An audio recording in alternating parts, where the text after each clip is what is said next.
In today's music, does anything stay the same? Bluegrass does. With us tonight, with word on music we can depend on, in an updated report, is Tom Hoving. Tom? Thank you, Hugh. If you've ever gotten tired of rock singers screeching in falsetto with super amplification, there's something different. It's called pickin' and fiddlin'. Some people think it's a lot better.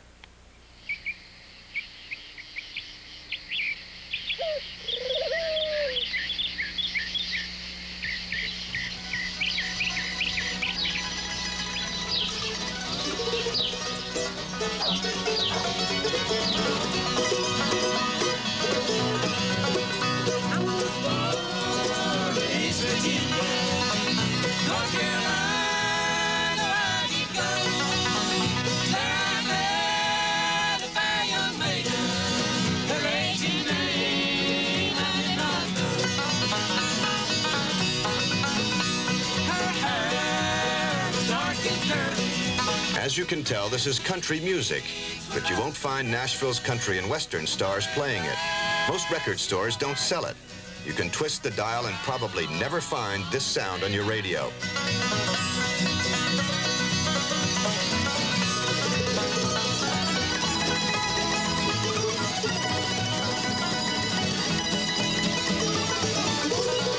Yet it just might be the most passionate, most feeling music this country's ever produced. And once you've heard it, you'd never get it out of your mind or your heart. It's called Bluegrass, a charged-up, old-time, pickin' and fiddlin' country music. It's sweeping the United States and the world, including Japan. But bluegrass music wants to stay hold of its roots, the heartland and soil of the Blue Ridge Hills, the music of the family, the working man. Bluegrass isn't high culture, and it's not mass culture, something played to make money. It's genuine folk culture, an art not for sale. As an old-timer put it, bluegrass is down to, into the soil, embedded in the land.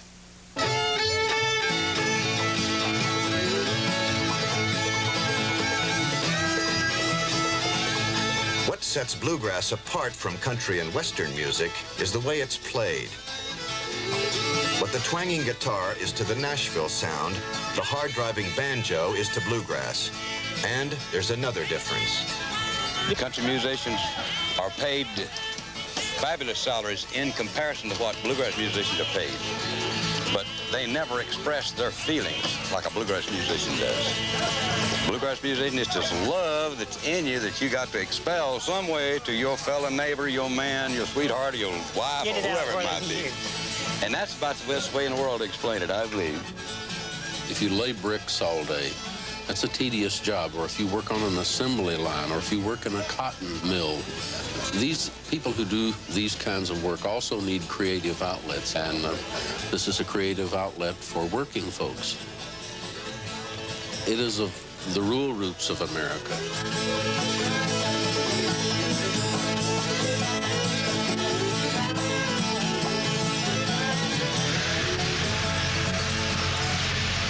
Playing music and farming, it works together as far as I'm concerned. If you'll notice, all I have to do now is just take off that bill cap and I'm ready to play music. I ain't got nothing to plug up. My guitar's not electrified, and I can just put it around my neck and go to pecking. Clint Howard is a true bluegrass picker, sometimes on the road with Doc Watson, but most of the time he's here at home in Mountain City, Tennessee. You say your best cow has a calf and it's dead, and tractor's broke down all day and you didn't get much done that day.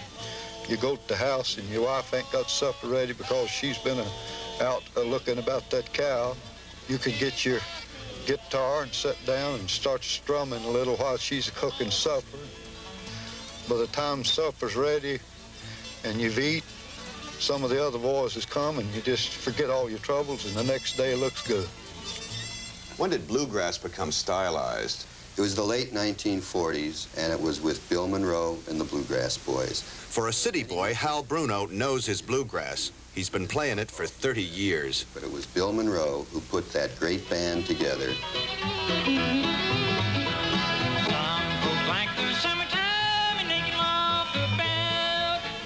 It wasn't called bluegrass until the late 1950s. We just called it old-time picking and singing or Bill Monroe's music. pounder when the hook rolled it on the ground.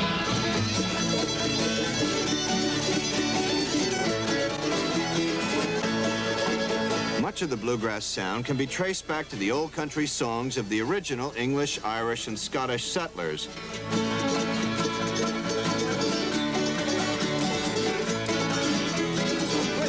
They came to the southern Appalachian Mountains in the 18th and 19th centuries, and they brought their instruments with them.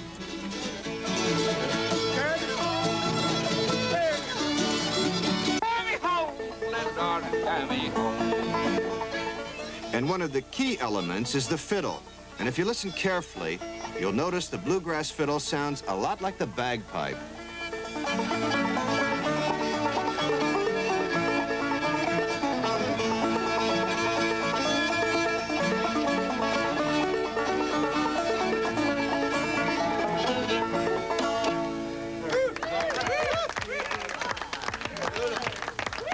Just the way they play in Nashville? Hell no, I don't play like they play in Nashville. Nashville should be a place where bluegrass is played, but they want that country-politan sound. They don't want their stations identified with, well, to put it brutally, with a bunch of hillbillies. Good afternoon and welcome to Bluegrass on WAMU-FM. I'm Katie. Well, not all radio stations. WAMU in Washington probably plays more bluegrass than any other radio station in America. In fact, the nation's capital has now become the bluegrass capital as well. Bluegrass and bluegrass musicians are not commercial enough for Nashville. You'll just about never ever see a bluegrass musician with, you know, the spangled suits and the cowboy hats. You'll never find even an off-color suggestion in a bluegrass song or any smutty innuendos. It's just really good, clean music. You would take your grandmother to see it and hear it, and you don't ever have to worry about that.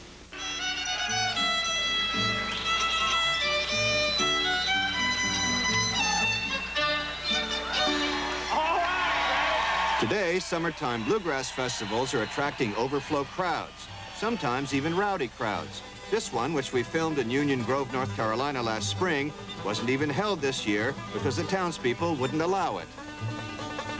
But bluegrass is one form of music that probably isn't going to lose its natural sound to the hype and flash of growing popularity. For bluegrass is as strong and enduring as the men who play it. An art that depends for its future, not on sales, but on tradition.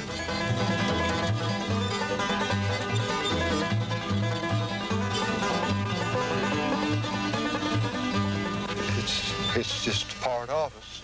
Been here all my life and before that.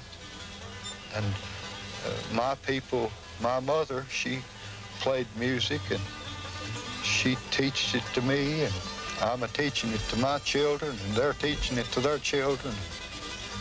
And I guess it'll just go on like that.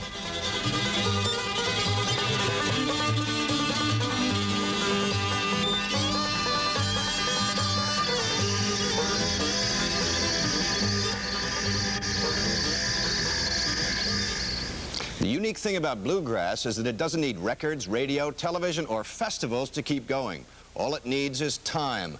As long as the mountains are there, there'll be people handing bluegrass down from one generation to the next.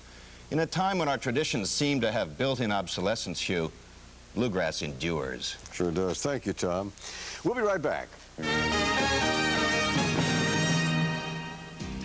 If you work hard or